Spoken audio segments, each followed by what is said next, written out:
আমরা যারা middle class family থেকে বিলং করি, কোনো জিনিস খারাপ হয়ে গেলে তোমরা কি খুব সহজে সেটা ফেলে দাও?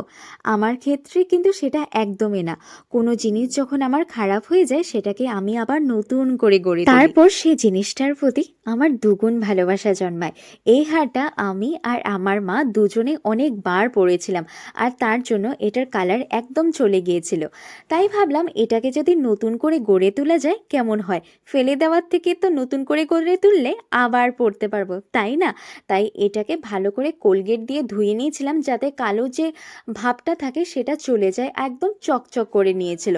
তারপর পুরনোর যে বিডসগুলো ছিল সেগুলোকে আমি রেখে দিয়েছিলাম, মেরুন আর ছোট্ট ছোট বিডসগুলো। তো ব্যাস আমি গোল্ডেন ছোট ছোট বিডসগুলো দুটো করে আর একটি মেরুন বিডস দিয়ে আমি অ্যারেঞ্জ করে নিয়েছিলাম, আর মিডিলে আমি কিন্তু বড় দুটো বিডস দিয়েছি।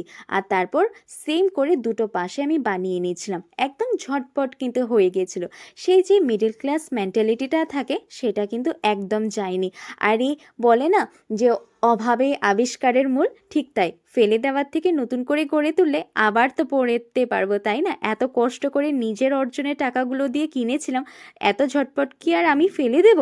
একদমই না। তাই নতুন করে গড়ে তুললাম, আর কি সুন্দর হয়েছে, আর একটু লং হয়েছে, তাই এটাকে শাড়ি বা চুড়িদারের সাথে আমি কিন্তু এখন পেয়ার করতে পারবো। দেখতে আগের থেকেও অনেক বেশি ভালো লেগেছিল। তোমাদের কেমন লেগেছে তোমরা কিন্তু অবশ্যই বলবে।